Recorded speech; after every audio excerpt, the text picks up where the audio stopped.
Oh, man. Oh, Lord.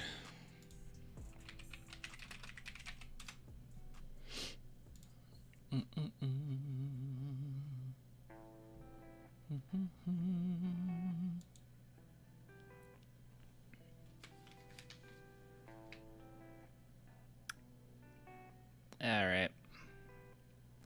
Let's bring this up. Let's play again.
Oh, man.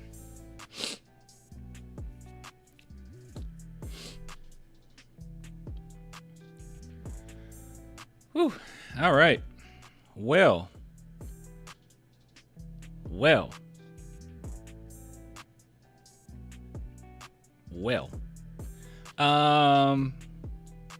Yeah. How should we go about this? By the way, I like this better. I'm going with a blue background. I think it looks so much better. With the contrast, I don't know. I think it works. Hold on, if I turn this up, is that better? I don't like that. No. We're going to keep it low. Yeah. I like that. I think it looks nice. I think it looks quite nice. I'm not going to lie to you guys. Let's start with the positives. About this. Well, first and foremost, let's see when the Spurs play again. That'll determine what segments we even do today. We literally play tomorrow. So we don't actually have to talk about this game a lot.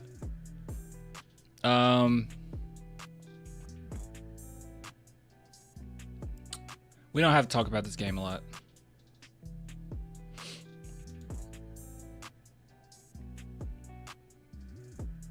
Blake and Mamu looks good. Blake Wesley has looked fine when he's gotten playing time. Yeah. Hold on. Since we literally play tomorrow, we literally, like, it'd be best just to do a segment. I don't know if I want to go over this game specifically or I want to just talk about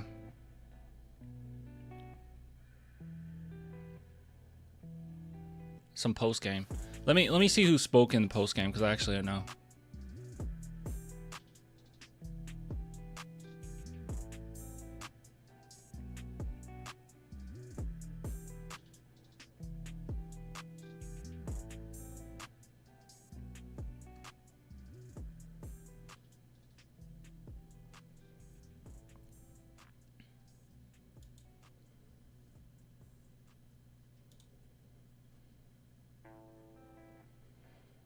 We had Mitch Johnson and Harrison Barnes speak. Harrison Barnes spoke for 43 seconds?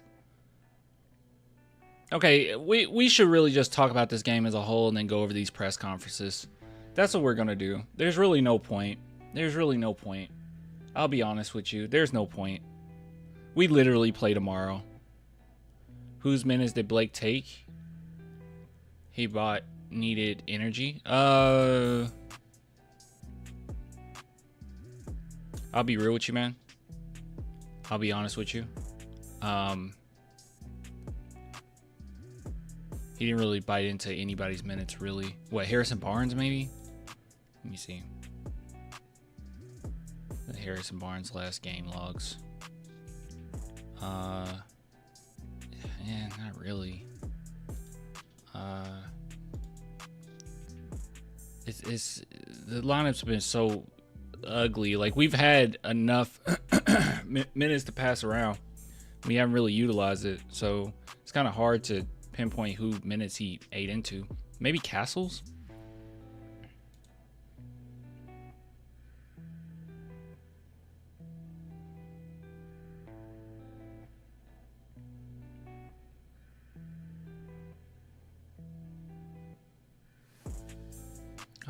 I don't know. It doesn't matter. Garbage time, so he didn't take any 1 minute. Yeah, that's how I felt. Like, it was, you know. All right, so we'll talk about this game briefly. Nothing's really changed as far as how I feel about everything, and then we'll talk about the post game. I do want to watch the post game stuff. So I hope everyone's doing okay. I hope everyone's doing well today. But this game, it might have you a little down, but were we really expecting to win this one? If we're just being completely real here. So first and foremost, Spurs lose 141 to 124. So there's good news and bad news, okay? The good news is the Spurs were able to score 124 points without Wembanyama. The bad news is they had to score 124 points just to be in the game at all, and they still lost by a lot, by nearly 20 points. That's the bad news. You know, the funny thing about it is I think a lot of times we get hung up on what players can't do, and we don't necessarily focus in on what they can do, right? I mean, obviously I bring this up all the time, but Sohan, right? Like, offensively, he didn't bring you that much. Did it matter? I mean, I don't think that the Spurs just needed more scoring power in this game. You scored 124 points. The bigger issue is that you gave up 141. If you had more people that were capable of playing really great defense and getting at least some type of rebounding in this game, then you might do better, right? But unfortunately, Spurs don't really have that. We don't have a center right now. Like, the only person we have is Biyombo. Sohan is filling in at center and is not pretty. I mean, he's doing fine. He's doing fine, but you know, there's better options. An actual center would be better, obviously. Mamu, he did okay today. He did pretty good. I saw a few people in the chat, actually just a few minutes ago, asking me how I felt about Devin Vassell having a bad game, which I don't think he had a bad game, right? He was quite efficient. You know, 13 points is not going to cut it, especially with a team that, you know, he has an opportunity to score more. But as far as he did, I mean, I thought he was fine. He had 2 steals, a block. That block was sick, by the way. He shot 50%, 3 for 5 from 3. Like, that's actually really good. I'm not really upset about that. The only thing about Vassell is he just needs to be a little bit more aggressive. You know, that's always been his issue, is just be more aggressive. But when you're a third, fourth scoring option, and that's what you are going to be, players, they have these type of tendencies, right, to kind of fade away sometimes. But overall, his performance was fine, like 4 for 8, 3 for 5. I mean, that's fine. But I know that suitable isn't enough, right? We all know that suitable isn't enough. But anyways, just his game as a whole, guys, we're just not good enough, right? We just didn't have the defensive power to stop the Minnesota Timberwolves in this game. We scored a lot, which is impressive. But we just didn't have good enough defense. You gave up 141 points. That's insane. That's a lot of points. I'm convinced we don't practice rebounding. We just don't have rebounders. Like who is it? Like we just don't have it. We just don't have it. Who are we leaning on here, you know? We don't have any big men. Like I said, Sohan, they have him doing so much, but like, I don't know what to say, you know? Anyways, I don't want to harp on this game too much because there's really nothing to really talk about, right? The Spurs, I thought that they held their own for a big chunk of it. It just came down to going against a team that's better, and you don't have the defense nor the rebounding to really keep up. I mean, yeah, they out-rebounded us just a little bit, but, I mean, they were more efficient. They 42%. I mean, not 42%. 42 rebounds to our 36, but they also shot at a much better clip. You can see they were 50% from three versus our 36.7% from three. So, yeah, you just couldn't keep up with it, and that's okay. That's okay. It happens. How could you build a team with no rebounders is crazy, nor the talent. Well, we got to think about, like, I mean, I'm not trying to give any excuses here, but when have the Spurs really had the true opportunity to have all of this right now, right? Like, other things were on the board as far as what they needed, and we just didn't get to that part yet, right? I feel like the Spurs have addressed a lot of needs so far. Like, they've been viciously attacking the point guard situation. Like, a year ago, we were all complaining about, oh my gosh, we need a point guard. They viciously went after that with Steph Castle, with Chris Paul, and now De'Aaron Fox. Like, they're handling that side of things.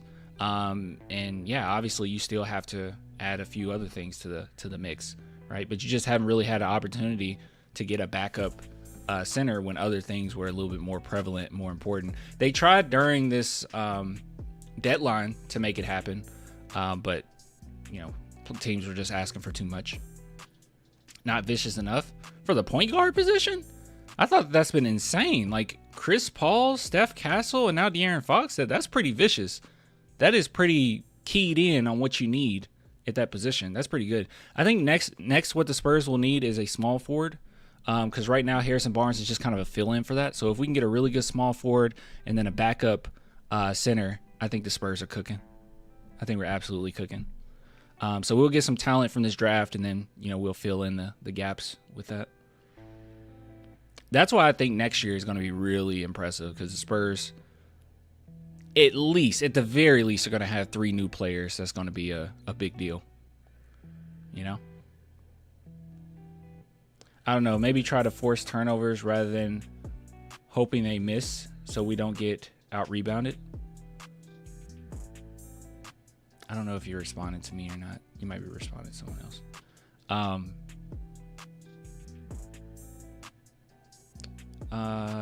What did Opinion say? Opinion saying, Clan, there's no excuse. Thunder have played several games without Chet. And okay. First and foremost, don't compare the Spurs to the Thunder. We're literally in our second year of a rebuild. So, like, I'm going to kind of just stop it there. Like, as soon as you say there's no excuse, the OKC Thunder, then my brain turns off. We're not in the same step.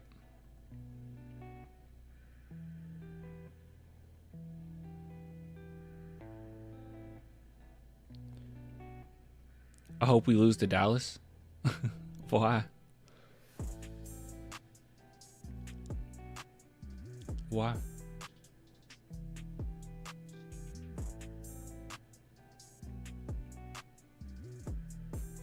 All right. Anyways, let's go to the next order of business. Post game. Mitch Johnson. What does he have to say? By the way, I probably should bring this up. He did a really good job at his timeouts this game. Like, he took some ideal timeouts. Rotations still weren't like the best, but you know, he called timeouts when it was necessary, and that's actually a huge step because he was not doing that before.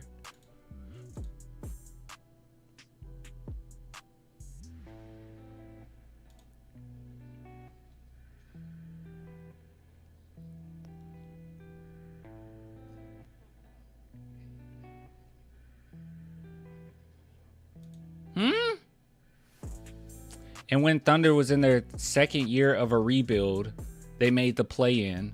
Spurs wasn't going to make the play-in. Not comparing, because there's no comparison. Spurs are a bad organization.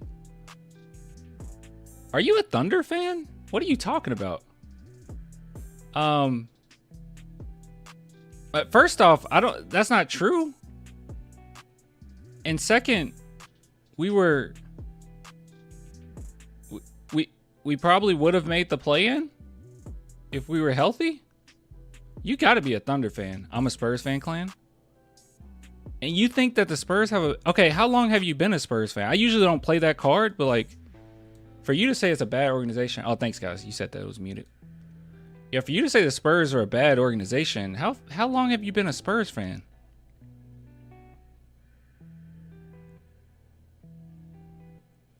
Thunder made the play-in two seasons ago. I don't care. When have we ever cared about the play-in? And also, like I said, I think the Spurs could have made the play-in this season.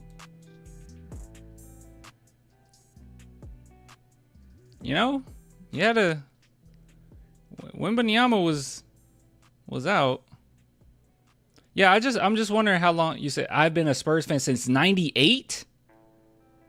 You've been a fan since '98, and you're saying it's a bad organization? Dude, I don't know what have the OKC Thunder done? In the years that you've been a Spurs fan, what have the OKC Thunder done for you to bring them up as a comparison to us? Come on, bro.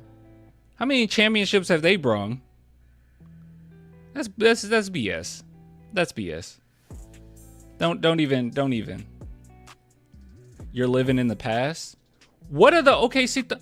The Thunder haven't done it. We can go the last 5 years, 10 years. Is that too far in the past? Let's go the last 10 years. What have they done in the last 10 years? Like, come on, bro. I just don't know what would make. Explain in the comment. We'll get back to that because that's very interesting. Explain in the comments what makes the San Antonio Spurs a bad organization. Because the rest of the NBA does not agree with you, by the way. They put Spurs in the conversation of Celtics and even Thunder, honestly. Thunder's on those are pretty high on the tier list. But if you want to compare the two franchises, what exactly have the OKC Thunder done that makes you believe they're a good organization versus the Spurs being a bad one? They've been really excellent since January 1st. Was it just a case of them doing what they do, or did you see something defensively you guys could have done better? A little bit of both. Give them credit. They played a good game. They made some tough shots. I thought first half we got lost a few times off the ball, screens that hurt us. The offensive rebounds crushed us. I think they hit 4, maybe 5 in the first half alone. I'm not sure in the second half, but you know that's 7 or 8 right there just in offensive rebounds, and then just getting lost off-ball screens. And we know they're going to hit some tough ones. I thought a couple times on our closeouts, maybe a little bit of soft just in terms of taking away some of the airspace when you know you got a guy like DiVincenzo or Naz Reid, who that's what they He said looking at this dude makes me upset. want to do. They're thinking catch shot more than catch go or put the ball down. But, again, you give them credit. They played a well executed game on that end of the floor, and they moved the ball, and they made it tough on us at times. You guys are kind of in a meat grinder right now with the back-to-back, and you got another one coming up in the not-so-distant future. How do you navigate through all that? Just life in the NBA? Yeah, nobody feels sorry for you. People are going through this on all the teams and schedules and whatnot, and we just have to be ready to go to work and continue to find moments to participate in our own survival and not have self-inflicted mistakes. When you're playing good teams, it's tough enough when you give them extra possessions or miscues and now they get an easy shot versus making them work for the tough stuff. That's where you play out of a hole. It's really tough to beat some of these teams, especially on the road. Yeah, they're really aggressive night from Steph. Is that just par for the course for him now? What you want to see from him attacking the rim, getting to the line? Yeah. His aggressiveness and ability to play in the paint is something we want. I thought Fox was really good at that as well tonight. This is what makes the Spurs a bad organization. The last 5 years, they aren't developing players like they used to. Players play better when they leave Spurs, and the coaching has been awful. You feel like the coaching has been awful for the past 5 years, and also the Spurs don't develop players.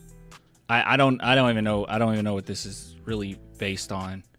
Dude, I'll be honest. I feel like a lot of people just can't handle a rebuild, right? And it's understandable being a Spurs fan since, let's be real, we've never had to experience one. I mean, if you've been a fan since 98, bro, you have never had to experience a rebuild. Like, you don't even know what a rebuild is. Right? So, like, I think that is very obvious that we're experiencing a rebuild and you're instantly saying it's a bad organization. Everybody that's been in that front office has been there since day one. I think was it last year, 2 years ago? I think it was 2 years ago that a lot of the guys end up getting promotions. Like everyone moved in different roles a few years ago. I mean, was it 2 years or 3 years ago? I don't remember. I don't remember. But I remember the Spurs putting out a post that congratulated everyone for their promotions. But yeah, the organization hasn't changed. They know how to win games. They're not all of a sudden the Sacramento Kings, right? We're a team that has been winning for so long. They know how to win, and you're experiencing a rebuild. And I truly think you just don't know how to handle it. To say like there's been no development over the past 5 years. I don't even know what you're basing off of. You're going through a rebuild. Guys have come and gone in the past 5 years. Who is it in particular that, who is it in particular that you're talking about? We want to play in the paint, we want to space, we want to move the basketball, and I think that's just going to be something we're going to continue to preach each and every day and just be very persistent on it. That was it?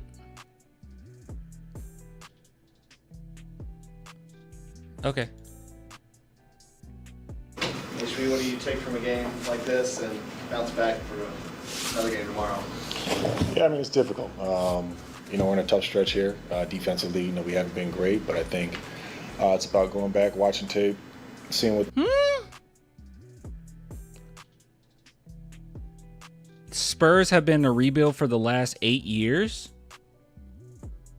What is a rebuild to you people, bro? What is a rebuild? Maybe I don't know what a rebuild is anymore. I was of the assumption that the rebuild started after DeJounte Murray bounced, after we got rid of him. What the heck is the rebuild? What are we talking about? 8 years? Come on, bro. That's awful. That is an awful analysis of what's been going on. 8 years? So you're saying after the Western Conference Finals, that's when the Spurs decided as an organization we're going to a full rebuild. Are you serious? After the Western Conference Finals, you had that back and forth with Kawhi, not really knowing what's going to happen with that. We traded Kawhi so we could stay competitive for a few years after that, in which we had DeMar DeRozan. Like, we just end up being like an okay team and then became kind of an average team. And then the Spurs were like, yeah, being average isn't cool. Let's go ahead and rebuild. And then they rebuild, and it's only been 2 years. What are you guys even talking about? Things we can pull from this game and quick turnaround tomorrow. And Steph, against a pretty physical team, was out-physical them in ways. What are you seeing from him, especially in a game like this? That's what I mean. I think a lot of fans just don't know how to deal with a rebuild. Like, a rebuild isn't you haven't made the Western Conference Finals in 8 years, therefore you've been rebuilding for 8 years. That's not what a rebuild is. It started with Kawhi would say that. If it started with Kawhi, why would they trade Kawhi for DeMar DeRozan? Just answer that question. If the Spurs decided to rebuild after Kawhi, why would they trade Kawhi for DeMar DeRozan? No, I think Steph is his confidence is just continuing to grow game by game. He's continuing to be assertive, getting to the basket at will, kind of finding his spots, finding his tempo. So it's been fun to enjoy his development. You ready to be home for a bit, hopefully? Yeah, it'd be nice. What? Why are we doing this? Why are the post-game shows short? It's not even anything to react to when it comes to that. That's strange. What, school me because we ain't doing good? All I asked was if the rebuild started after Kawhi, why would the Spurs trade Kawhi for DeMar DeRozan, a top-tier star in the NBA? Why would they do that? Why wouldn't they have just said, okay, just give us picks, or got DeMar DeRozan and then tried to make a move not too long after that to get more picks? Like that's what a rebuild would have been. The Spurs timed it pretty well, their rebuild. Like they were like, Wembanyama's coming up. We got to set this up beautifully so we can get a chance to get him.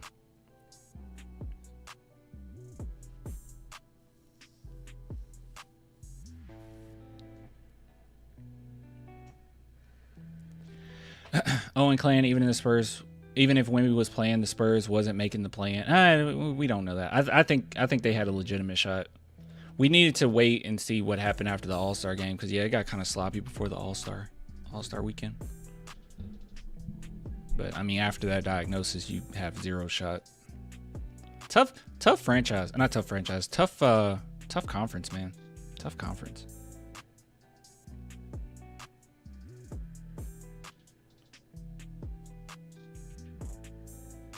DeMar DeRozan have not made us competitive. That's cap.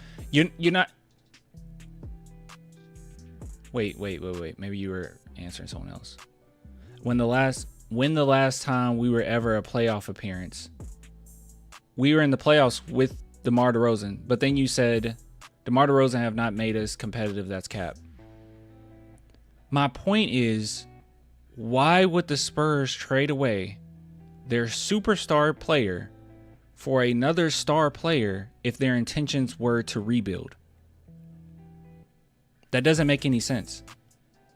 You're either going to be slightly above average or a really good team when you bring in DeMar DeRozan. You already had LaMarcus Aldridge. Like, why would you do that? Why would you just like clean house? I would agree with you if the Spurs clean house after the Kawhi situation. A lot of people felt like, funny enough, a lot of people felt like back then they should do that because they were like, yeah, this team isn't going to be good enough. A lot of us still had hope, but yeah, people thought they weren't going to be good enough. But if you look at the Spurs records by year, let's see. Let's go to, should we go to Basketball Reference? That's fine.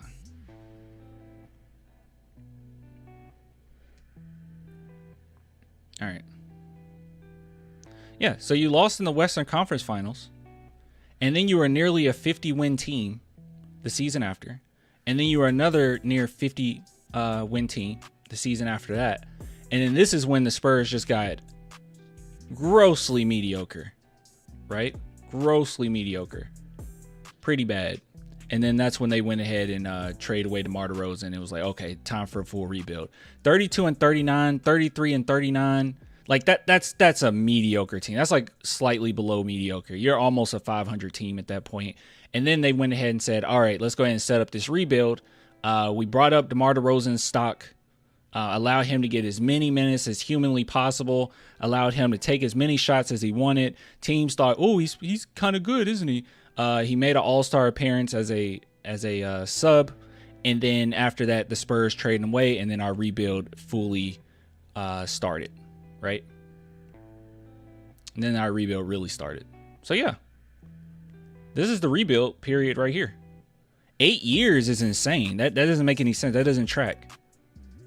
You don't make the Western Conference Finals, then become a 50-win team for 2 seasons, and then be a mediocre team for 3 seasons, and we call that a rebuild. Like, that's not a rebuild. That's the same reason why the Chicago Bulls. That's the same reason why Chicago Bulls got so much heat over the last few years, because people were like, gosh, this is a mediocre team and you're not going into a full rebuild. Like, a lot of people were upset. A lot of Bulls fans were upset about that. And a lot of Spurs fans were upset about these mediocre seasons. They were like, we just need a rebuild. I remember it vividly. I talk to Spurs fans all the time. I keep up with what's talked about in the community. A lot of Spurs fans were upset during these years because they felt like we should have rebuilt. Like, we can't have revisionist history, and now that the Spurs are actually going to, or actually having a rebuild, and we don't like that, for us to go back and say, well, wait, no, they've been rebuilding forever. It feels like forever. No. Some teams' rebuilds, guys, go on like a decade. Goes on a freaking decade. But if you've been a Spurs fan, I'll be real with you, okay? This might be a controversial take. If you've been a Spurs fan at all before the year of 2019, you've never experienced, I mean, it's 2019, I'm sorry, 2021, 2022, I would say. If you've been a Spurs fan any year before 2022, you've never experienced a rebuild. I'm talking even back to the 80s, right? The Spurs always were winning. The culture is instilled. I don't believe just because they're going through a rebuild recently that now the organization is bad. Like, that's so silly to me. Look at this. All these are playoff appearances. All these. Never experienced struggle. And now we experience a couple seasons, and now it's just like, oh my God, the sky is falling. No. We're just finally going through what other teams have went through before. Even in the 90s, the Spurs were competitive. They just needed that extra piece. Had that one bad season because David Robinson went out, tanked for Duncan, got him the next year, and then the rest was history, right? Like, the Spurs have always been winning. Constantly. Look at this. Western Conference semis, Western Conference finals, Western Conference finals, first round, semis, first round, semis, first round, finals. Like, they've always been a winning team, winning organization. The GM needs to go. You guys, some of you guys have like the worst takes imaginable, bro.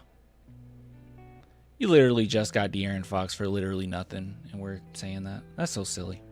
Anyways, most people in the chat agree that it's not that big a deal.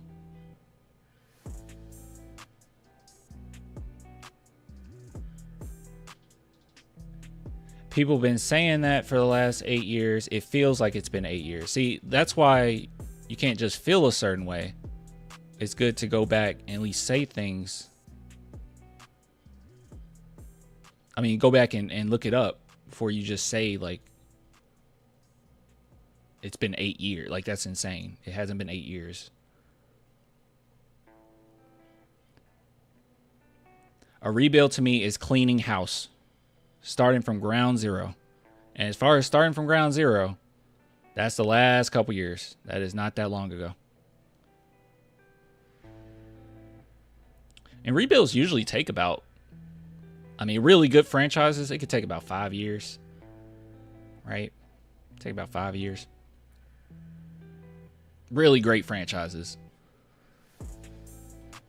So, and we're on pace. If we just go ahead and say, like, since 2022, Spurs been through a rebuild, we're on pace. Next season, we'll have a really great draft, and then we can get a couple more players to fill in. We already have lots of players saying they want to play for the Spurs as we speak, right? I've heard some stuff as far as some draft prospects that have been trying to see how they can get to the Spurs. I won't say who. So it's we're in a good spot. Now, I'm with you. I'm gonna say this, okay? Because I'm not gonna disrespect, because we're all Spurs fans here, okay? So we're gonna be kind. Even though I think you guys have some really bad takes, I'm gonna say this: those of you who actually are worried about this team and worried about the future, saying that we've been through a rebuild for so long, yada yada yada, I'm gonna say this: if the Spurs do not make the playoffs in the next couple seasons, like, and they don't look impressive, and we're right where we were, then I'll agree with you. I agree with you. I'll say, okay, this isn't good. I would say we just had a lottery with 2 lottery picks. We're going into Wemby's 4th, 5th season or whatnot. And if I'm sitting back and I'm like, I see no progress, then I'll agree with you. But even this season alone, there's been progress since last season. I mean, we only had 22 wins last season. Went 22-60, and now you can see we're 26-35. A lot of basketball left to be played. But our win percentage is much higher than it was last season. So they're definitely going in a good direction. Losing isn't fun. I agree with you. Losing isn't fun, but they're going to be all right. Showtime starts next season and on. Mark it down. Yep, next season. That's when we need to see. I say next season you make the playoffs, right? If you got a healthy squad and you don't make the playoffs, I'm very disappointed. At that point, you should be at least 8th seed, right? 8th, 7th seed or something like that, and you should be in the playoffs. I think that you should be good enough to do that. And then after that, I think that they should be making runs. But yeah, just be patient. Just be patient. Let me say that if it actually has been 8 years for this franchise, I would be very worried, because I'm like, okay, the Spurs aren't who they used to be, because you would think that they will be up. No, it hasn't been 8 years. It's way too long. It hasn't been a decade, okay? The Spurs were a 50-win team, just about a 50-win team 2 seasons in a row after the Western Conference loss, and then they were mediocre for 2 more seasons. We're actually mediocre for 3 more seasons. So, yeah. So, in the course of that 5-year span, 2 years of being really good, and then 3 seasons of being really bad. What was even the standings? Do they not have the standings on here?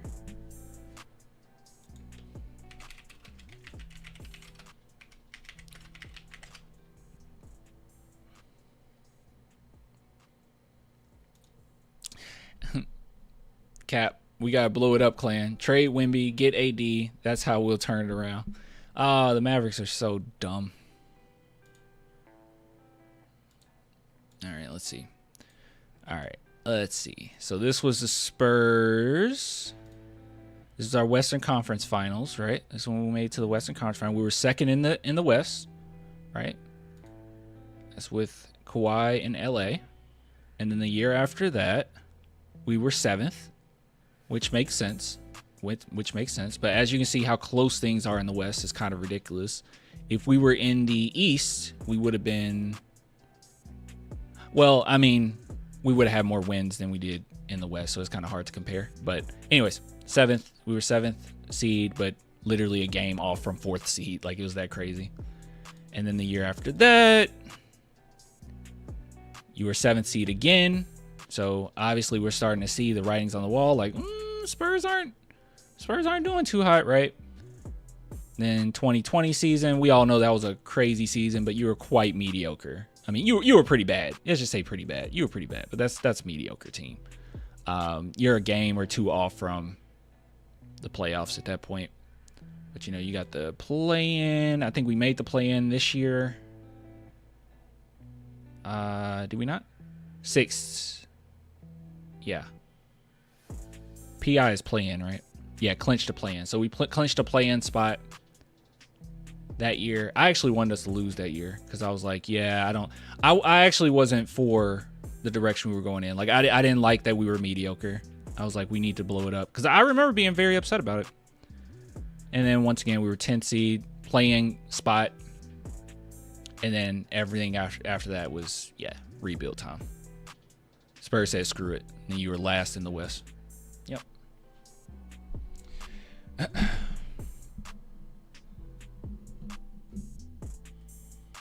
Anyways. How was the 2020 team mediocre? 2019, 2020.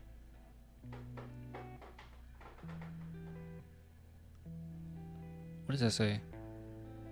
I mean, I'm going off of mediocrity. To me, mediocrity is like around 8th seed. Like, I think you're a pretty mediocre team. Like, I think right now, today, the Spurs are a pretty bad team, right? But it's due to us being young. There's a lot of promise. It's not like it's the end of the world. And I'm expecting next season for us to be at least a mediocre to slightly above mediocre team. West is really tough. And then I expect us to be a good team, and that means playoff runs. This season, I guess I say mediocre only because we're just a couple games off from some of the... Well, actually, yeah, we're just a couple games off from play-in. I'd say that's pretty mediocre. Yeah, pretty mediocre.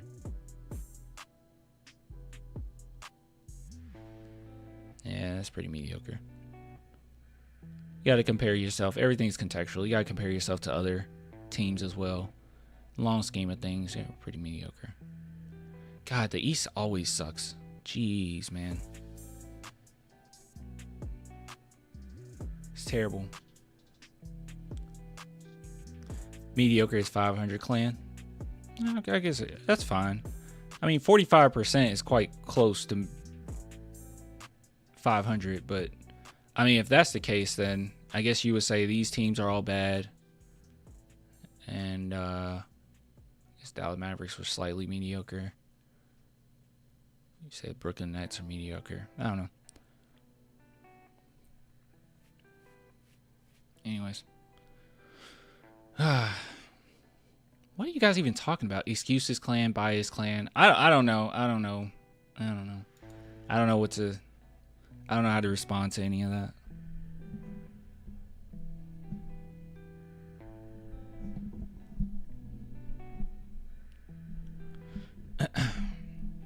We're all in this together, okay? All in this together. I am far more patient than I think some of you guys are. I recognize how long it takes for teams to go through rebuilds. And with the Spurs, I feel like it's been okay. I think it's pretty obvious. There's not a feeling here. I think it's pretty obvious that it started a couple seasons ago. So I'm content to see it play out. And I think that we've been making a lot of good decisions, a lot of good moves.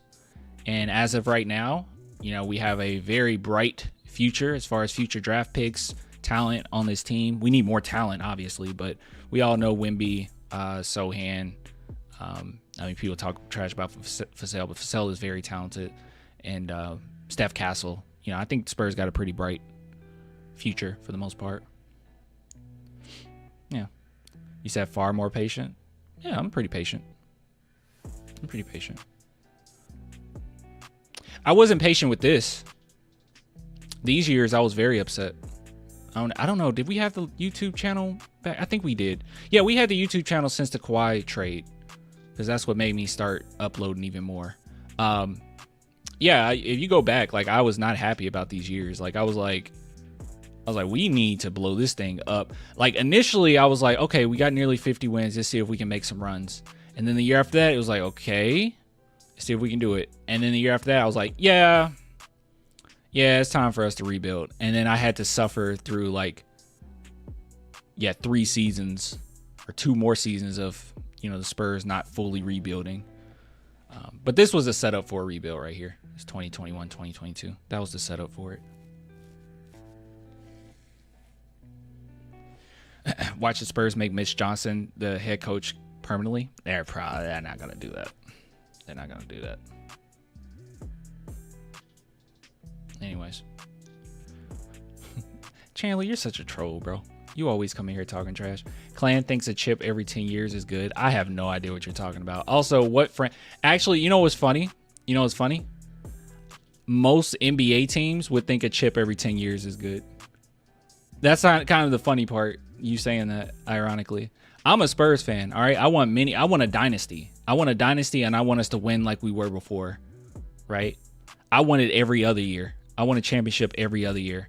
99, 03, 05, 07. I want it like that. I want it every other year, every year. That's what I want, okay? But we got to get to that point. You got to create a dynasty to do that. But most teams would think that a championship every 10 years is actually really great. Just throw out a team. Throw out any team. Throw out any team.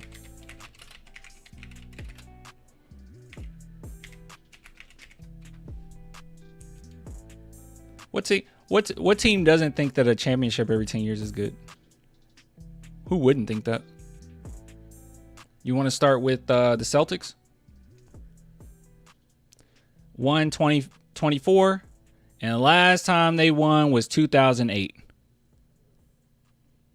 Recency bias is crazy, y'all. Now, back in the day, if you want to go back to the 60s, you say, what about the 60s, Clan? Well, in the 60s, they took over, okay? 60s, they took over, sure. But, yeah, let's be realistic here.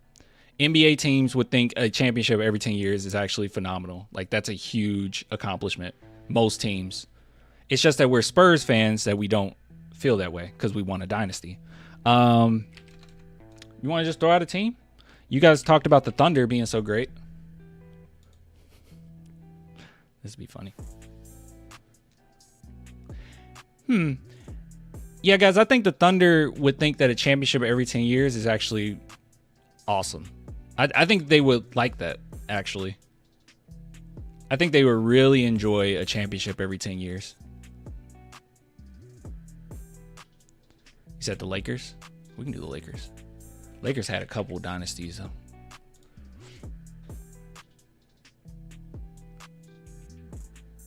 All right, so the Lakers won in 2020, and then before that, they won in 2010. So literally 10 years. Won 2 years in a row. And before that, I mean, this span we were winning too, so that was fun.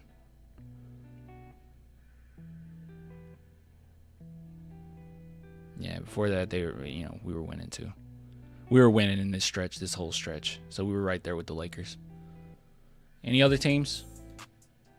Every team would think that 10 years is great. Calling me out on that. That's crazy. Clippers?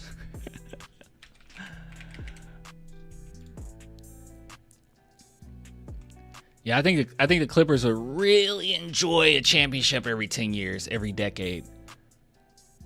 We're literally one of the best franchises in the NBA, guys. Next year, our year. I'm actually excited for our future. Unlike some people. Yeah, I think the Knicks would really enjoy a championship every 10 years. How long have they been waiting? The Knicks have been waiting since 1973. Yeah, the Knicks have been waiting since 1973. Most people in this chat have not experienced a Clippers championship. I mean, not Clippers, the Knicks. Sorry, a Knicks championship. Rockets? Oh, yeah, it's the Rockets. Just so funny to say that. Like, it's such a silly thing to say. Clan thinks a championship every... Yeah, actually, most... My expectations are higher because I'm a Spurs fan, but if I was a fan of any other team, yeah, I'll probably feel that way. They've been waiting since 95. They've been waiting 30 years. When you put things in perspective, guys, we actually have a really good franchise. I haven't. Born in 81. You never experienced a Knicks chip. Never experienced one.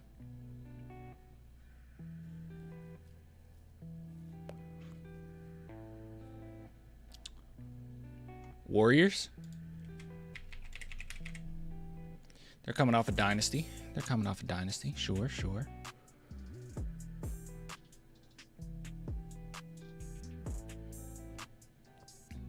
All right, so we could say prior to their first championship, 2024, because they went through a dynasty, obviously. This was a dynasty period. 1974. 1974. They were waiting a very long time.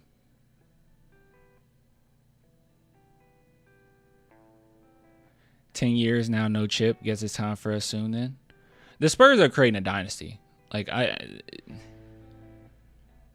lot of teams just try their best to get one. Like, they will go all in on just getting one championship. The Spurs are trying to set everything up so we're good to go for the future and we can go back to our dynasty period. That's what they're trying to do. It's not me just saying that. I mean, they've verbalized that. All of our moves have shown that. It makes sense, everything that they've done. That's what they're setting up for. We're not all hands on deck just to get a championship. They want multiple. So we don't have to wait every 10 years, Dynasty, what dynasty? They're not a dynasty yet. I'm sorry, do you believe that they're not attempting to create a dynasty with Wembanyama? Like, what? I don't even know what you're laughing at. Like, what's funny about us trying to create a dynasty? How do you think dynasties are created?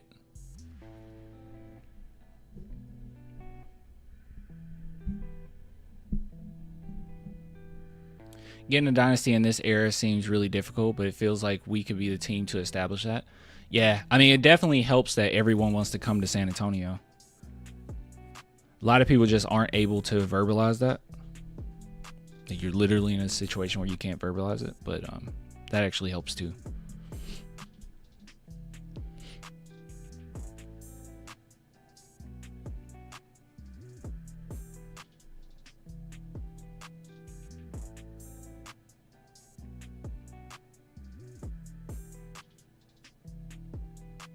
Is signing a 27-year-old guard a dynasty? I thought we were built, not bought. I'm sorry. Have you looked at our draft picks, our upcoming draft picks?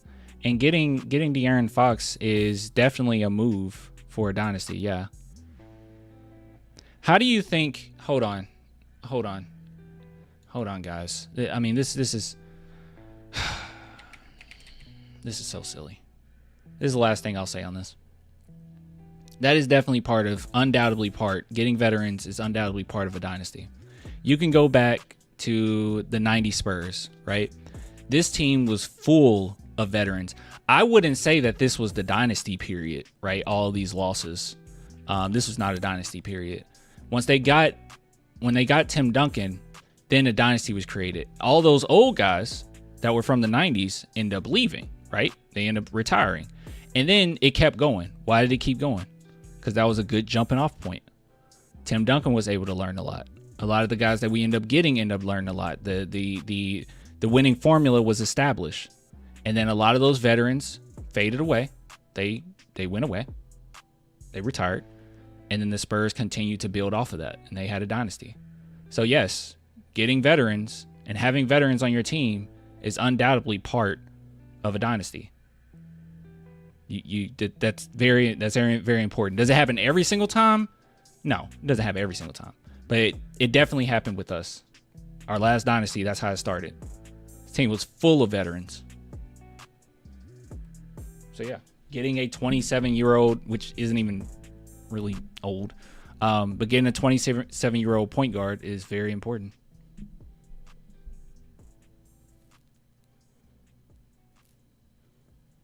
Castle ain't gonna develop by himself.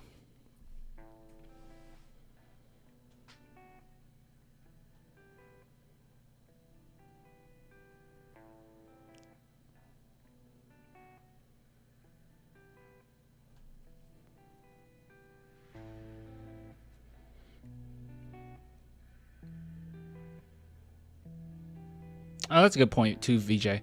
He says, I also think that amount of older stars leaving the league in the next couple of years, the Spurs won't be a crazy disadvantage in playoff experiences with other young teams. Yeah. Chandler said, I guess. Yeah, see? Yeah, man, it's important. Yeah, don't jump to conclusions and just say, well, you getting this player, they're obviously trying to win now. Don't listen to anyone that says that. The Spurs, yes, they're trying to, they were attempting. I think at this point they know it's not going to happen. But they were attempting to make the playoffs. But no, getting De'Aaron Fox doesn't mean they threw everything out the window. They kept a lot of picks. They gave up nothing for him. So they're doing a really great job setting things up. We gotta reestablish this in a few years.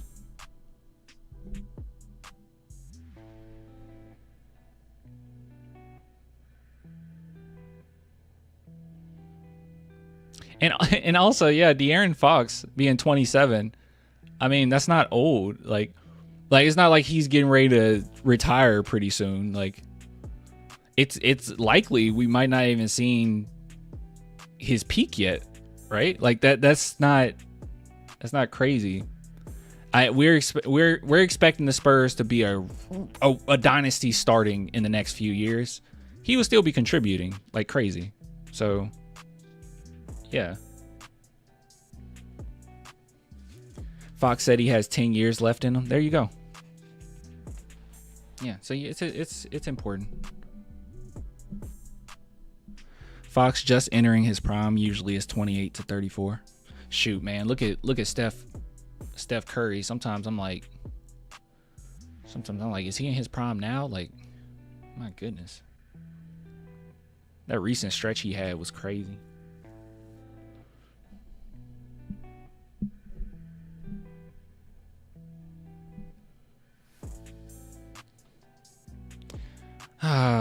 Daryl, is it like exhausting being this negative? Castle's going to another team after his rookie contract. Is it just exhausting being this negative? People say this all the time. Like I see stuff like that all the time where it's like after the rookie year they're gone. It's like when has this happened? Like what are we basing this off of? This has never happened. Like this never happens with the Spurs. Typically players do want to stay. What are we even talking about? That's so silly. Such a silly thing to say.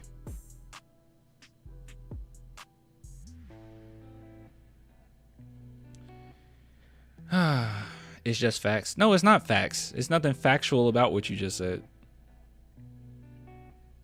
Castle don't want to be on a losing team. Stop it. Nothing is facts. I'm sorry. No player in the NBA wants to be on a losing team. What's your point? Nobody wants to be on a losing team. Okay. That doesn't tell us anything. All right. This is a long segment. Overall, how do I feel? I don't know. This kind of went into different directions. It's okay to have it this long because the Spurs literally play another game. So we don't have to hang on it. We don't have to talk too much about anything. Thank you, chatters. Thank you, chatters, for steering the conversation. Don't be so negative. We're gonna be all right. I promise. Don't worry. Don't worry, guys. We're gonna be fine. We're gonna be fine. And I'm not positive just for the sake of being positive, mind you, right? If we were talking about the Cowboys, because a lot of you guys are also Cowboys fans as well, get ready for more misery. I'm a Cowboys fan. Get ready. We're going to be miserable for a while, guys. Until Jerry walks away, we're going to be miserable for a very long time. Okay, so just buckle in for more misery. Now that's a team that I can be negative about. Spurs. What am I negative about?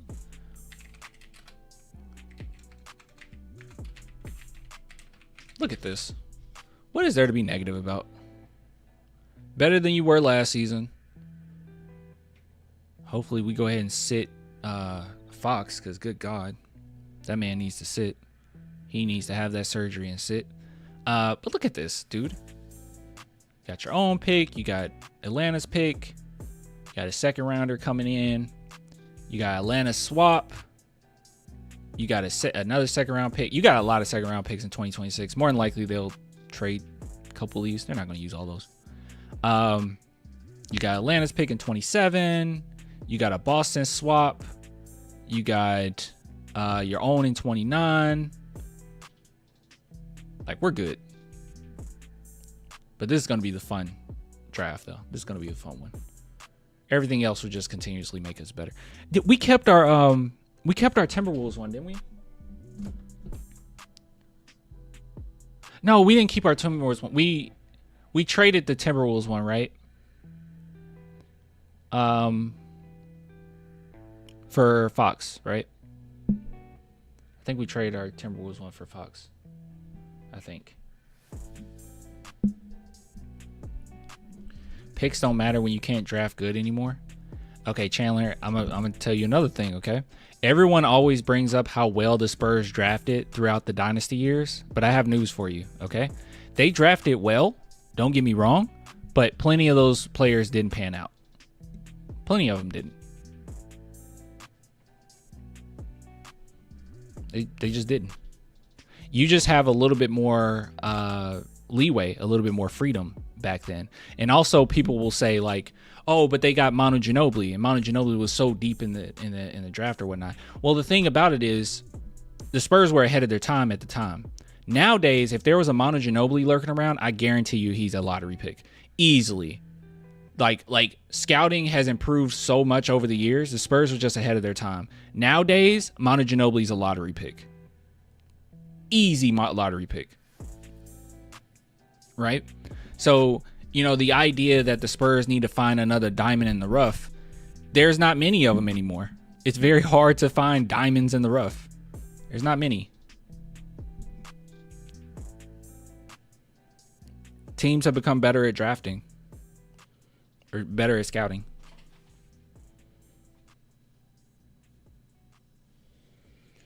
We passed up Gigi Jackson for City Sissoko. Everyone passed up Gigi Jackson. Also, Gigi Jackson at that time, there was a lot of rumors on like how mature he is. Is he going to be a problem in the locker room? All that stuff. So a lot of teams passed up on Gigi Jackson. Gigi Jackson is a player that could have been a lottery pick.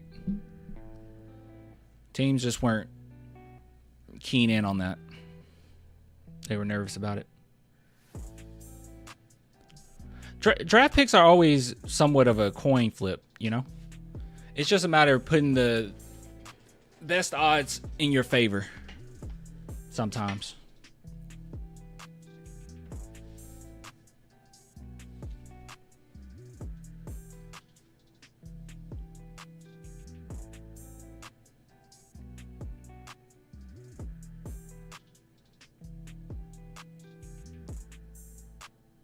Oh, man. Spurs scouting sucks. They need to get whoever's in the OKC scouting department. Once again.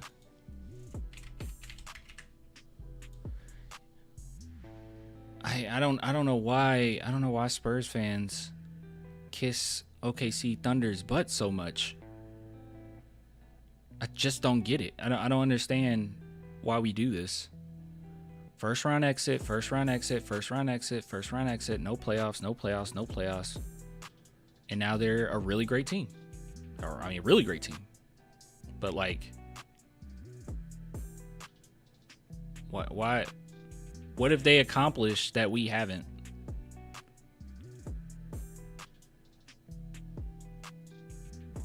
But OKC has a good scouting department, but the Spurs do as well.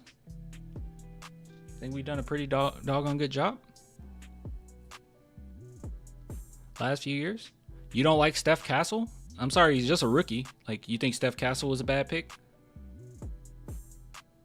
You don't like getting De'Aaron Fox? We basically traded our 8th pick for De'Aaron Fox. That's a bad front office. That wasn't smart to do.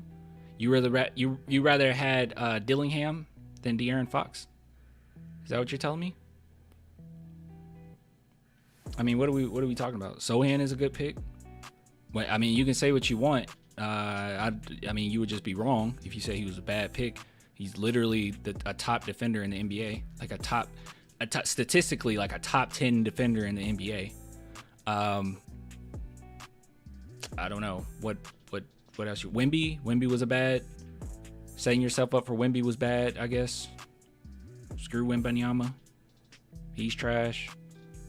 I don't know. Vassell wasn't a horrible pick. Even Keldon at that time wasn't a horrible pick. You know what was bad about the Keldon pick? That he came after Lukas Samanic. And Lukas Samanic was actually not even Brian Wright's guy. So that's another thing. So Brian Wright actually didn't want Lukas Samanic. That was R.C. Buford. So that was R.C. Buford's pick. I don't know if you knew that. Also, Brian Wright did a really great job in the trade for Kawhi, because initially we were just going to do Kawhi for DeMar DeRozan, but he managed to get Jakob Poeltl. And then if you go back and you look at the bracket of like what pick became this, and I mean what player became this pick and this pick became this, blah, blah, blah, blah, we actually got a lot of value out of the Jakob Poeltl trade alone. But over the last few years, yeah, I think Spurs done a great job. You got Wembanyama, Sohan, Castle. Those are really great picks. I don't know what we're crying about. Look, once again, look at the majority of the NBA. They don't have as good of a track record in these draft picks. You can look at draft picks just in the past. I don't know. Let's look at Devin Vassell. Devin Vassell. When was Devin Vassell drafted? Was it 20? Let's see, 2020? It was 2020? Man, that was such a weird year. All right. NBA draft picks 2020. Like people always pick out one player. They're like Halliburton. But if you look around the league, the Spurs did a really great job.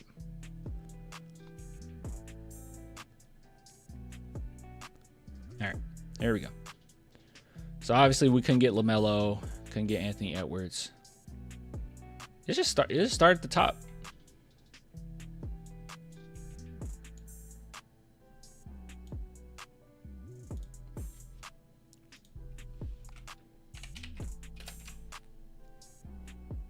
I should probably do ESPN.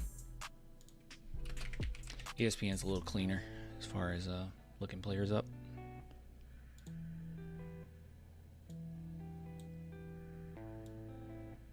There we go. All right. start with Patrick Williams. And number 4, he was drafted 4th overall. 4th overall.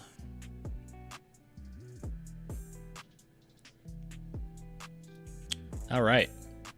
So, you know, these players that you got to put these in perspective. Stop all the silliness. Stop picking one player and saying we picked this player over this player. Sohan is a phenomenal player. Jalen, for what we need, he's a really great player. Jalen Williams is a great player. Okay. Jalen Williams also a little older, but anyways, don't do that. Stop picking one player. Keep things in perspective. Okay. The Spurs have been winning. They have been winning, all things considered. Let's talk about the first round picks, okay? Since we're so bad at drafting. So you got Patrick Williams, who went number 4. That's Chicago Bulls. Has he been having a better season than Devin Vassell? Of course not. I don't think we need to answer that, right?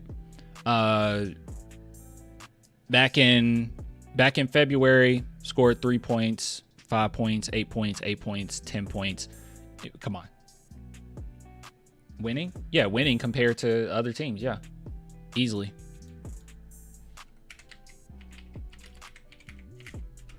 Why are the Spurs constantly like 5% of the NBA that have players that pan out to be pretty good? Doesn't happen. Let's go to the 5th overall draft pick in Devin Vassell's draft. You see how he's been doing this season. 5 points last game. 5 points. Got 16 minutes, 13 minutes, 10 minutes, 20 minutes, and he scored 4 points. 19 minutes, and he scored 3. 12 minutes, and he scored 5. That's actually pretty good. Scored 5 in 12 minutes. 24 minutes, he scored 8. 19. Okay. All right. So I think that we all can say that we get more value out of Devin Vassell than the Celtics. Not Celtics, I'm sorry. The Cavaliers have gotten out of their 5th overall pick in 2020.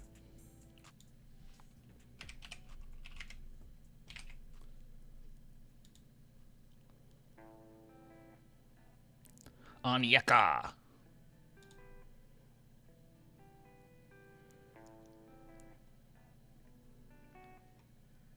Let's see. So Devin Vassell is he's averaging more. Oh, you guys can't see all of my screen. I just realized that. You have to take my word for it, I guess. I won't go through every single player. But he had a pretty good game last game. 16 points. Game before that, 20 points. Game before that, 6 points in 27 minutes. Before that, 16 points. I think you got to just keep things in perspective, man. He had 30 points this season, and it was literally against us who don't have a center, a backup center. He had 30 points this season, but it was literally against us. Why don't you guys just do this? Everyone that says that the Spurs are terrible at drafting, please go back and look at all of the players. We always key in on one. Halliburton and Vassell are some of the best players out of that draft, period, right? If you're not speaking of Anthony Edwards, LaMelo Ball, right? But you can go back, look at all these players, and tell me which ones are still making noise. I would say the only 2 players that are better than Devin Vassell in that draft are Halliburton and Maxey. I don't know. Emmanuel quickly. What the heck? Why won't it come up? I don't know. I would say without a shadow of a doubt. Let's start with without a shadow of a doubt. I would say Tyrese Maxey and Halliburton for sure. Desmond Bane. Oh yeah, Desmond Bane would be a good one. I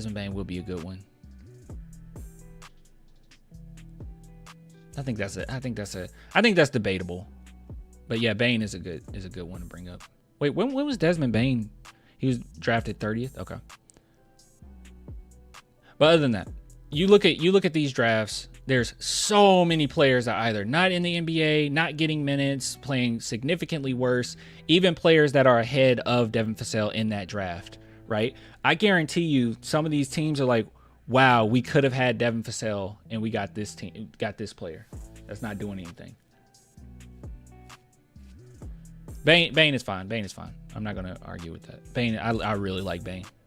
I really like Desmond Bane as a scorer. No, quickly has been bad. Quickly has been bad. I'm just saying his potential. That dude is pretty doggone. He's pretty doggone talented, man.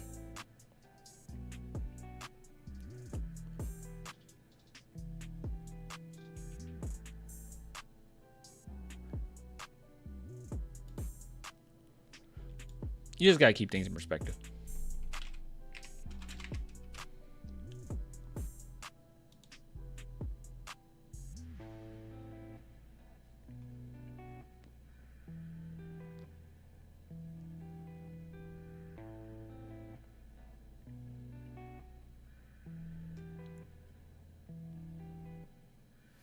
The more you look at it, the 2023 draft was actually a pretty good draft, bro. You have Banchero, Chet Holmgren, Jabari Smith, Keegan Murray, Jaden Ivey. This was a really good draft. Shaden Sharp, Dyson Daniels, Sohan. There was a lot of Spurs fans that wanted Johnny Davis, by the way. This was a really good draft. This was a deep draft.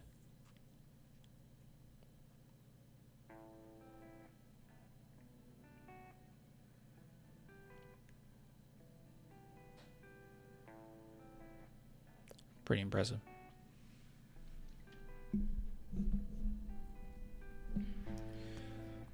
Oh, man.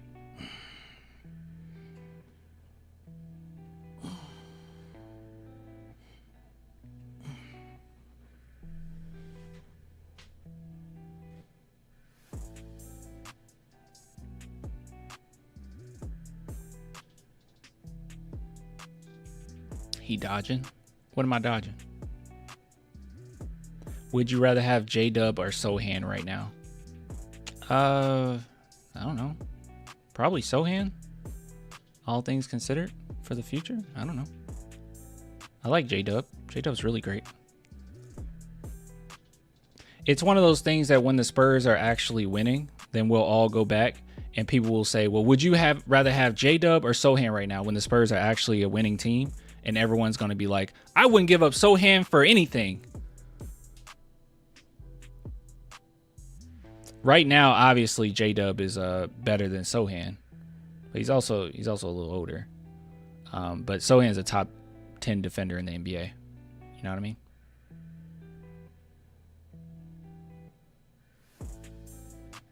That's fine. You can rather have J-Dub. I don't care. J-Dub's a really great player. He's also he's in a much better position too. He was drafted in a better position than Sohan was.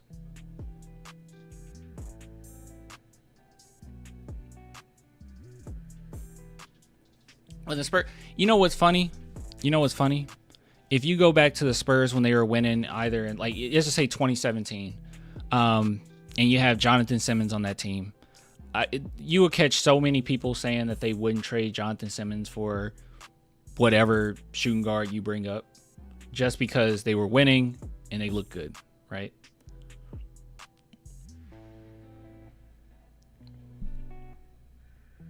See, this is why I'm not going to have the conversation, because you're too far on the other end. We need a small forward. Sohan is useless. You see what I'm saying? Like, you're too far on the other end. In my opinion, J-Dubs is obviously a better player overall, especially offensively, than Sohan, easily. But defensively, I think Sohan is better. He's a top 10 defender in the NBA. When the Spurs are actually winning and we get that winning culture, that chemistry, and they're going on a run, I don't think anybody. It's like similar to it's like the Warriors, right, with Draymond. Like, when they were winning, you wouldn't be able to catch any Warriors fan saying that I would take this player over Draymond, because they understood how important Draymond was to their specific team, right? They were winning. He was part of the culture. He did a lot as far as their defensive tenacity, right? But, like, there were obviously players in the NBA that were better than Draymond, right? That on paper, you could put them in that situation and yeah, they would be great. But, like, I'm not going to be somebody that's just going to be like, oh yeah, I'll take that player over this player. It's what are we talking about? Not right now. Let the Spurs get to a situation. Let us get to where the Thunder have already had some time to get to. right? We get to that situation. Let's see the Spurs make some playoff series, right? Let's see the big boy games, and then I can make a definitive statement. But right now, I think I'm very happy with the progress that Sohan has made. I'm happy that he has so much versatility that you can use him in so many different ways. I don't think that the Spurs getting Jalen Williams on this team means we win more. I don't think we win more.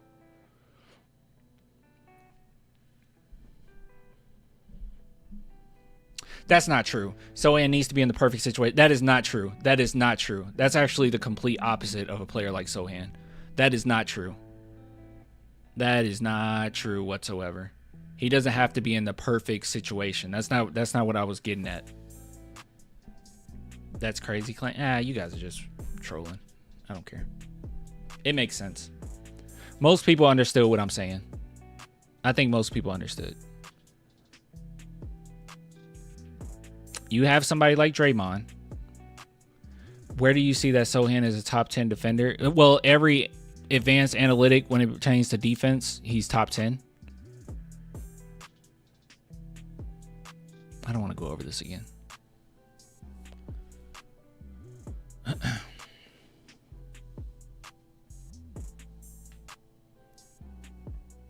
You don't think adding an all-star to this team helps us win? I don't think the Spurs win with Jalen Williams on this team. I think we still lose. You take out Sohan and you add in Jalen Williams, I think we still lose. The scoring hasn't been the issue with the Spurs right now. The main issue with the Spurs have been not having a backup center, not having good enough defense overall. Like, you have a few good individual defenders or great individual defenders, but like, well, we got like 2, well 3, but Wemby hasn't played.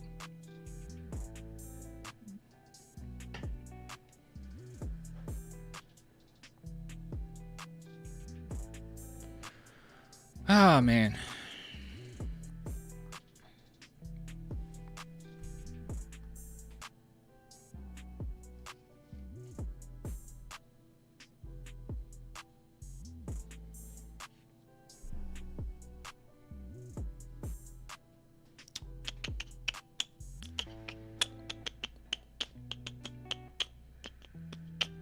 Sorry to stress you out, clan. All love. I just wonder sometimes.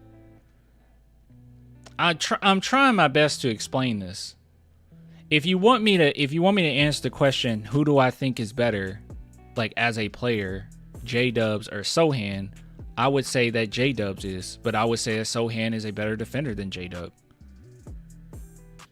And then I would also add in that in the next few years, I don't think anybody's going to feel this way. That, oh, I would rather have this player over this. No one's going to be thinking that. If the Spurs are winning, no one thinks that. We just don't have a good enough team. Sohan definitely makes us better. Undoubtedly makes us better. But like, we just don't have a good team right now. When the Spurs have a good team, no one would trade anybody for anybody. I promise you. That's how it always goes. When you got the chemistry, when something's working, no one would trade anybody for anybody.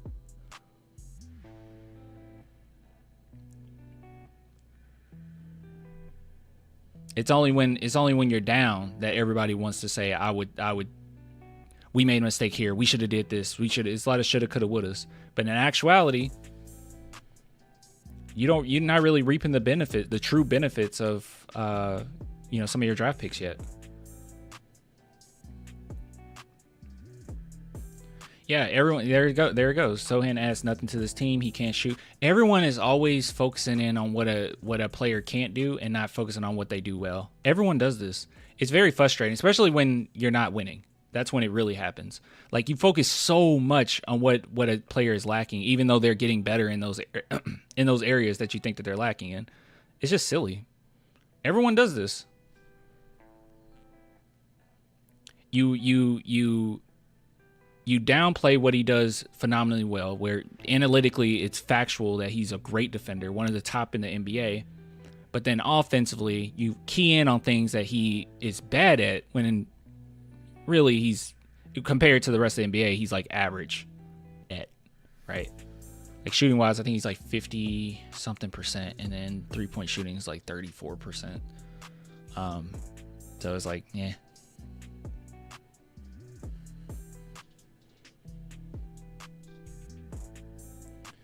Good God. We only have 5 Sohan because he can play 1 through 5.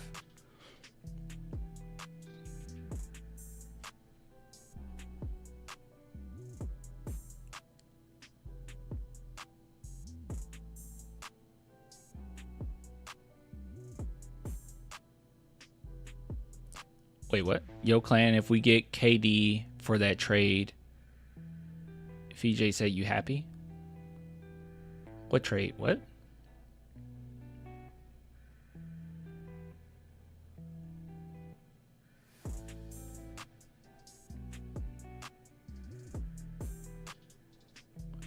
Vassell or Keldon, Barnes, and Atlanta pick for Kevin Durant. No, heck no.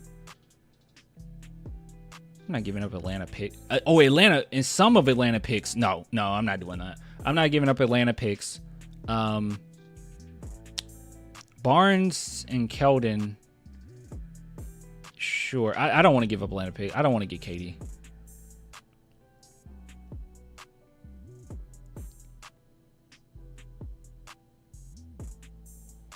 Any new news on the Fox LA surgery on the 17th?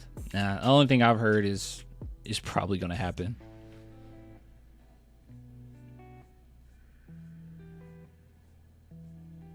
Yeah, you guys don't have any basis off of some of the things that you say about players. You're like basing off of nothing. Ooh. We already have to go through the growing pains of losing. Like, why do we have to go through the growing pains of bad takes as well? You're going to be miserable with the entire roster until the Spurs are winning. And that, I understand it to an extent, but then it just gets to a point where it's like, okay, dude, you're just trashing based off of nothing.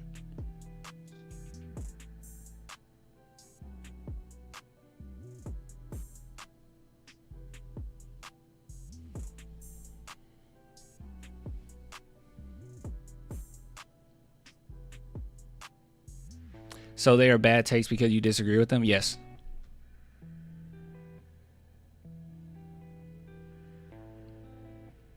Yeah. Glad you got it. Yeah, exactly. Mm-hmm.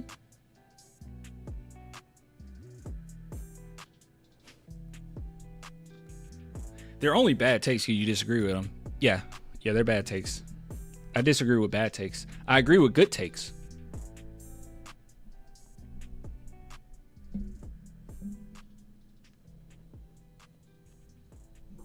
Sohan is mediocre. I don't think anyone would disagree with that. Well, there's nuance, my friend. I don't think he's mediocre.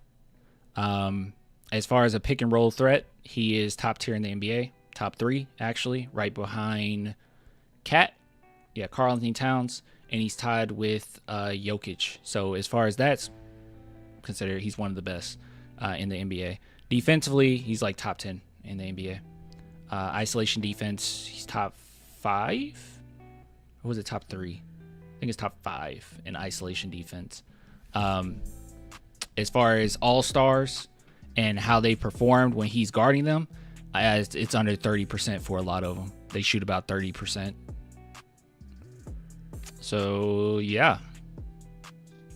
So maybe you could say he's mediocre three-point shooter, which I would agree with. I think he's a mediocre three-point shooter. But that's the beautiful thing about basketball. It's not just one thing.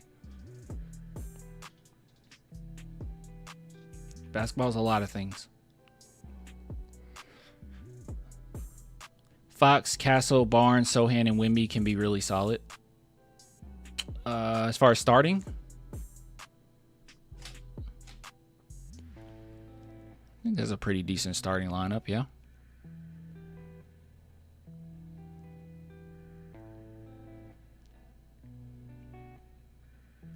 What's your starting lineup for next season? I would have let's go through this draft first. I'm gonna have 2 lottery picks. One of them are probably gonna be in my starting lineup, so I have to look at it.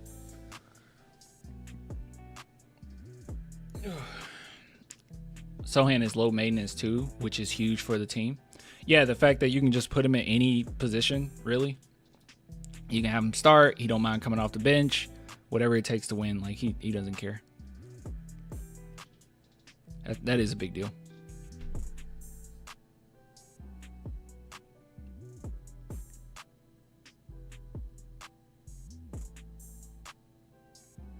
We have this killer defensive guy on the bench. Spurs don't know what they're doing.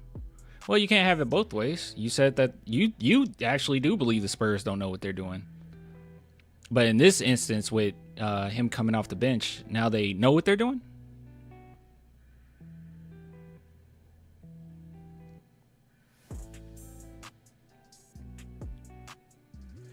You can't put Sohan at any position. He can only play 3 or 4.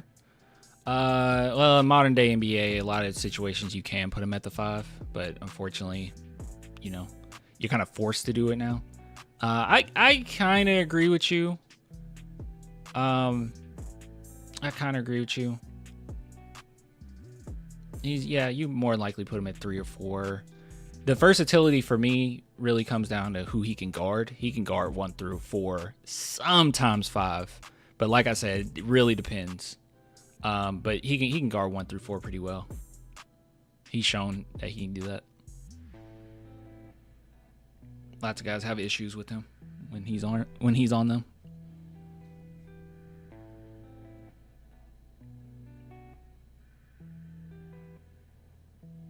Clan, are you worried about the Atlanta pick not being a lottery? Where the Atlanta pick? Let me look at Atlanta Hawks now.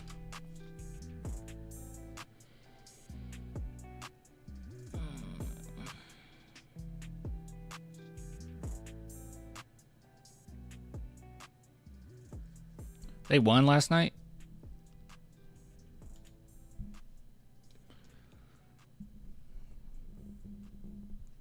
Gosh, man, it's so frustrating because, like, we're just sitting back and we just won it, and they have no reason to lose, you know? Like, they're trying best just to win because they have no reason to lose. It could still be a lottery. It's just, home games are left.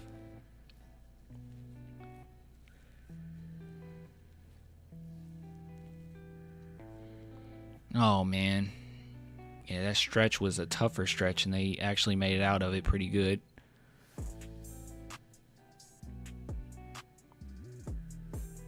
Yeah, we'll wait and see. We'll wait and see. I think it'd be fine.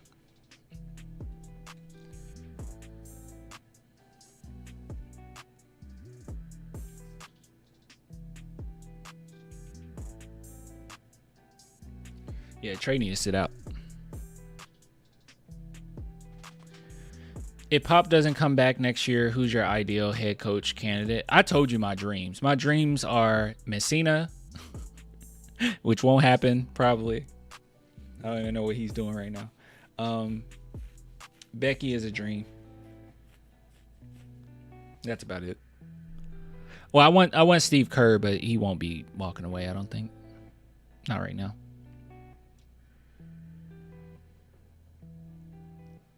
Yeah, Steve Kerr would be great. My prediction: trade for a veteran wing and draft. What's wrong with the Hawks picks? We have to go back and look. And Udoka. Udoka, does he have a Hold on.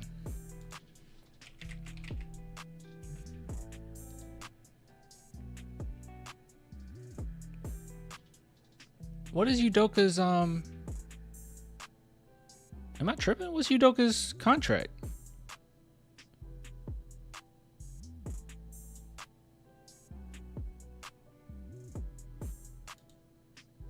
What's his current contract? I don't know.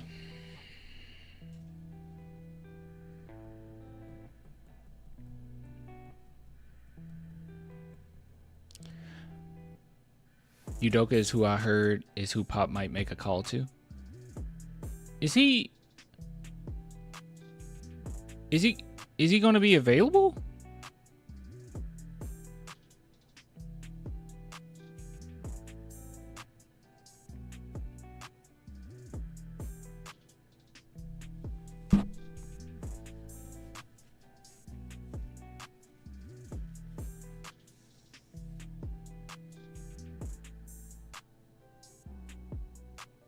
feel like we're just gonna ride it out with Mitch to start next season, and we'll see. Coach Spo, and will he be available? It's just a matter of who's available. How about Budenhauser if he's fired? It's been some weird stuff with Budenhauser. Like, maybe he would just fit better with the Spurs, though. But gosh, players get kind of tired of him for some reason.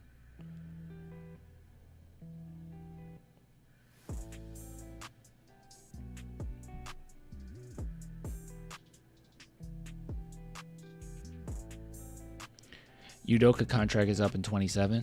Oh, okay, well, that's a minute.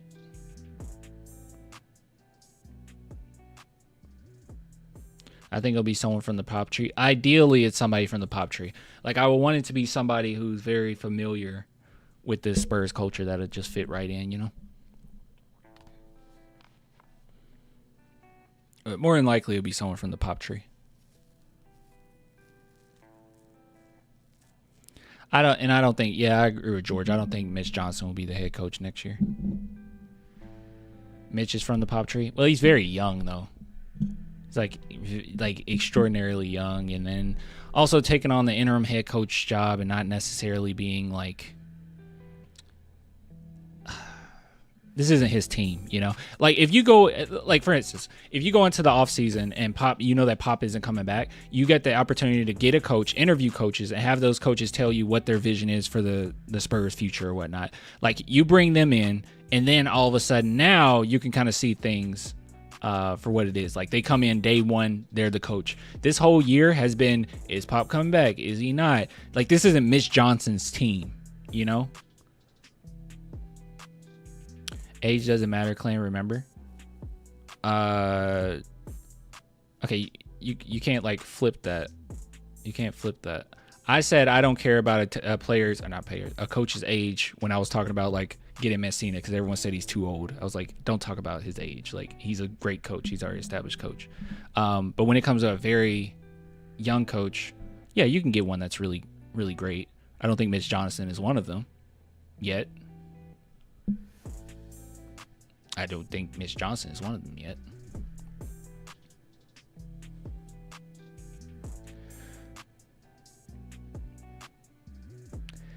Yeah, so it's with everything, James. It's with everything. Age is nothing but a number in the right context. It goes with everything. All right, it goes with everything. You can't just take blatant statements, I say, and just implement them in every single situation.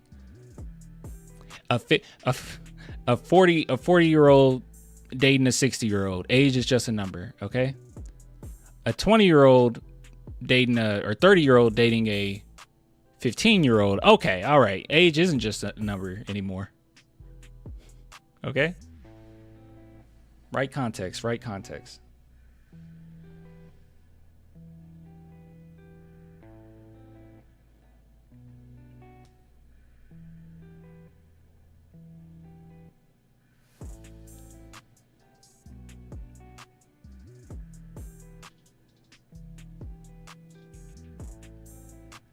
Some ages are healthier than others.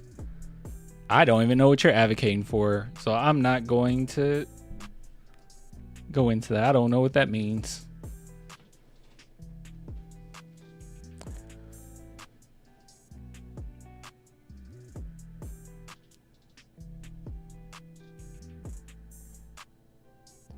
It's just a fact that Spurs don't just fire coaches like that. Yeah, hopefully it's a... Wait. No. Mitch Johnson not being the coach next year doesn't mean he's fired. Let's get that out there. I don't think he should be fired for not being a good enough interim head coach, right? He might just be a really good assistant head coach, and that's fine. Yeah, so let's come on. You don't fire a coach who is interim head coach filling in for your main coach. Like, that's kind of crazy to do that. Mitch should be wise to stay here 2 or 3 more years. Yeah, learn a little bit more and everything.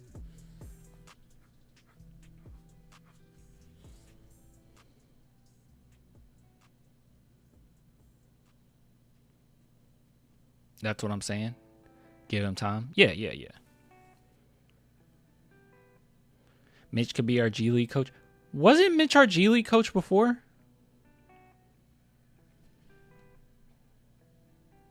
Oh, you're right.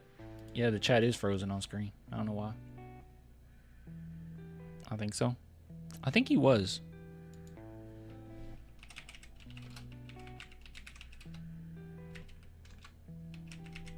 Pretty positive he was. I know he was our summer league coach.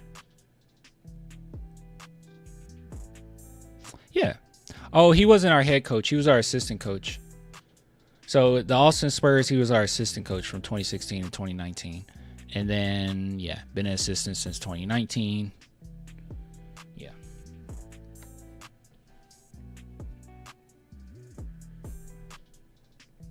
He was an assistant G League coach when they won the G League champ. Yeah. Yeah, just because he's not a great NBA head coach doesn't mean that you don't get any value out of him, right? So I say with Devin Vassell, right? Maybe Devin Vassell isn't a great number one option, but that doesn't mean you can't get anything out of him. That doesn't mean you need to just fire him because he's not a good number one. Maybe he's a good number 3 or number 4. Where the heck?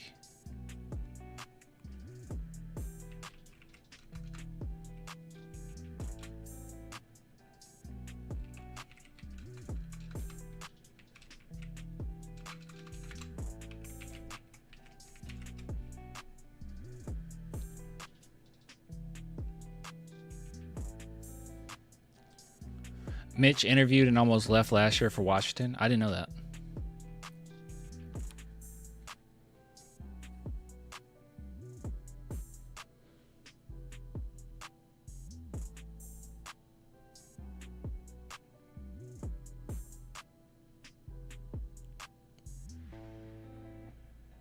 Oh, dude, thanks for the super chat. It's not coming up on the screen. Hey, Clan, I'm a new sub from Austin, Texas. Think you're a great rep of our fan base. What's your ideal starting lineup for next season? Well, I mean, it really depends on what comes with this draft. We will have to talk about that closer to draft, but I can say what it is right now. Should I just say what it is right now? If everyone was healthy on this current roster, right now it would be De'Aaron Fox, Devin Vassell, Steph Castle, Sohan, and Wemby. That would be my 5. I will move Castle to the 3. I think you can do that, at least for this season. That's my ideal starting lineup. So I said Fox, Castle, KD, Wemby, Naz Reid. You guys think Wemby's going to be good at the power forward position? Every situation he's been in where he's got put at the power forward position, he hasn't been great. But starting with Naz Reid, I guess it wouldn't really matter.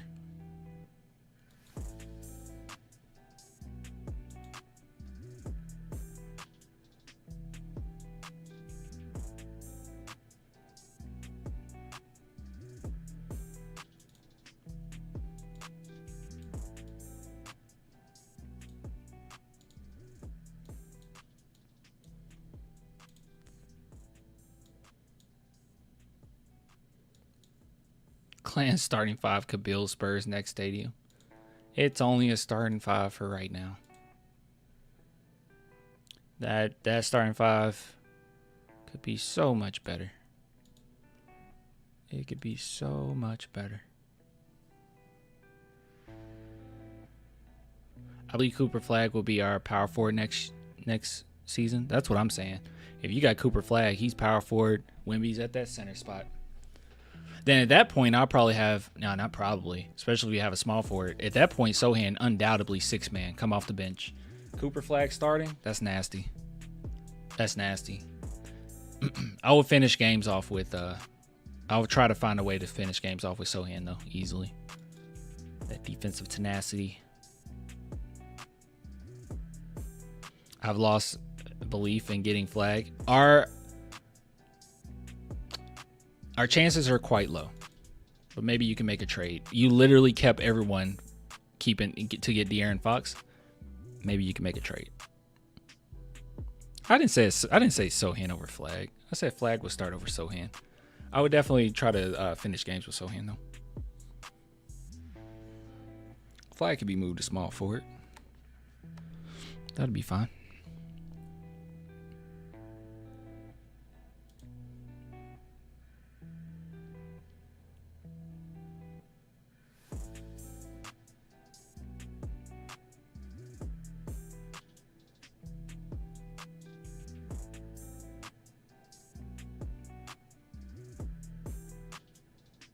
We already got Castle to develop long term.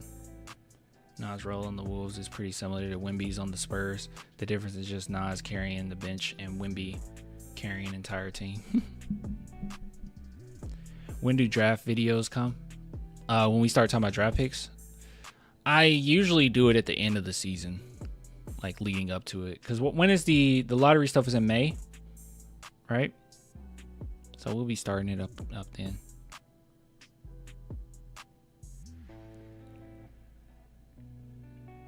I might go live and do it. That might be more fun. Yeah, lottery in May. Yeah. I might go live and do it, like certain players to go over. Like on the night, like, okay, tonight we're going to go over blah, blah, blah, right? So we can get everyone's opinion on them, and then I can also give my thoughts on that player, and we can do it that way. Before I've just done it like solo, but I think it would be fun, more fun doing it that way.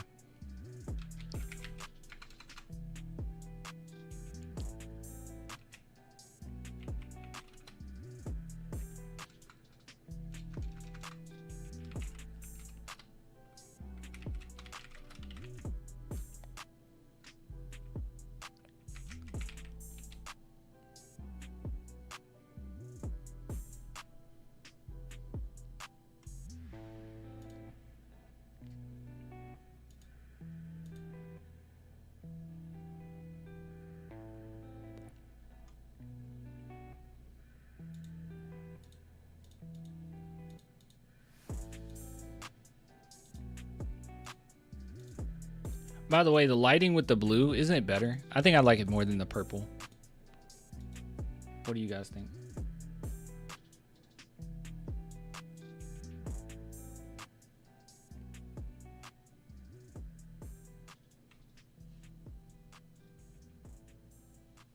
Clan, I ask you again, would you like Klay Thompson for San Antonio Spurs? His contract is friendly. How much is Klay making?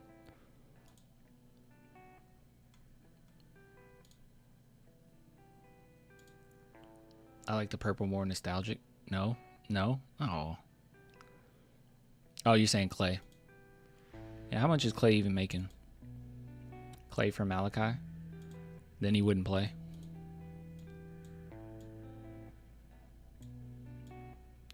Klay for Malachi, he wouldn't play, buddy.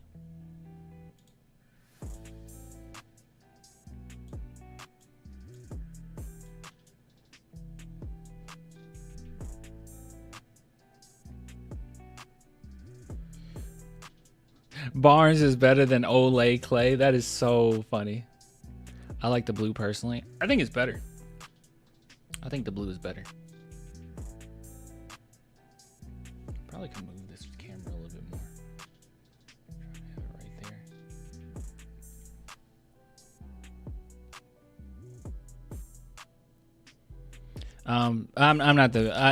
I'm actually not the biggest fan of grabbing Klay Thompson. Like, I don't really know what we would get out of that, you know. Klay isn't who he used to be. I just don't know how beneficial that would actually be. That would be my main thing. Just don't know how beneficial that is. No disrespect. No disrespect. Man, I'm just excited for free agency. We all are.